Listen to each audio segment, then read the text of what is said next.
taught so much. I mean, it was terrifying. It was terrifying to move to New York, but and it's actually part of. I considered moving to New York when I first left North Carolina, but it was overwhelming, so I went to New Orleans first. You know, it's a certain confrontational way you have to be in New York. You have to gain some of that, and it's not really my nature, actually. I mean, I'm a little softer than that as I grew up, but there it really helped me, I think, just become stronger at all kinds of things.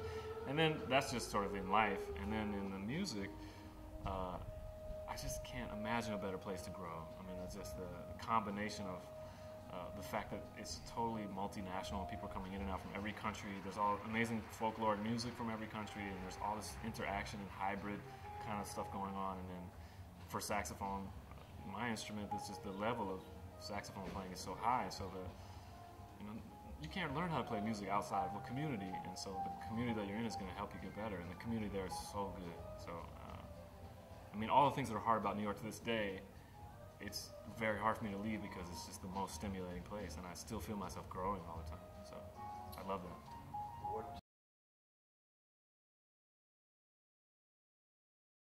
Right. So I've been working for the past maybe 5 years with one of my first New York friends. He's actually became my roommate when I first moved to New York, a playwright, Andy Bragen. And we've done 3 projects, 2 of which I think writing-wise are some of the strongest stuff that I've done. And they're bigger, so they're a little harder to put on in a casual way. They're both commissions through the Jazz Gallery, which has really been my home in New York in many ways. And they're both thinking about the intersection of music and words, and thinking about how to plan a kind of narrative story that happens over a certain period of time. The first one's called The Ice Siren, and it's a duet between a man and a woman, kind of a twisted love story. And it's about an hour long. It's hybrid. It has a string quartet in a sort of strange rhythm section with tuba and vibes and guitar. And so that one actually was really great, and we still haven't documented it, but at some point I would like to. And then the second one we did that I think turned out really good, we have recorded, and it's hopefully going to come out sometime early next year, and that's called Mobro. And it's even bigger, 4 brass, 2 guitars, bass and drums, 4 singers. And that one tells the story of the Mobro 4000, which was a garbage barge that sailed from New York City originally to North Carolina in '87.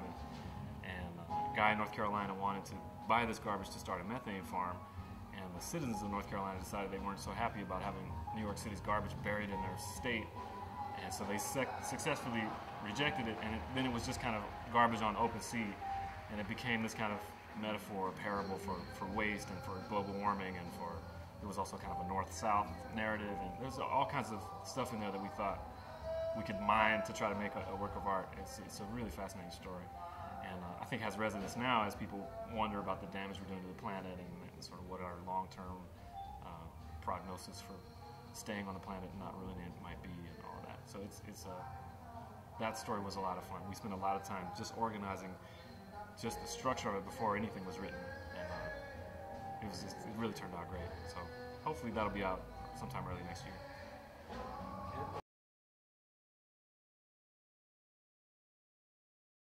No, it's not a play. It tells the story basically through this series of songs. It's kind of like a song cycle. I mean, that's the thing. It's not an opera. It's music with a narrative component. And there's 4 singers: Becca Stevens, Miles Griffith, Satchel Vasandani, and John A. Kendrick. And they come in various combinations, and they kind of tell this story. I mean, it certainly isn't. It's abstract in the way it tells it. It's not an obvious narrative that you can appreciate like a play, but if you know the story, you can get it. We basically made an emotional map. It's an emotional journey that goes from one kind of emotion to the next. It's kind of a series of escalating rejections, because the garbage gets rejected over time. So yeah, I think it's something you can appreciate that has a narrative quality, but it's not acted out. And part of what we're talking about as we think about how we might present it live in a bigger space than the Jazz Gallery is there a way to add some other components?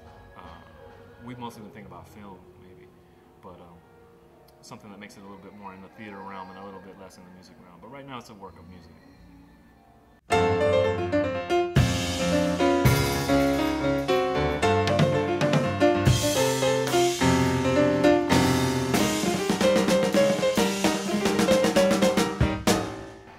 My name is John Ellis. To see more videos, go to JazzTimes.com.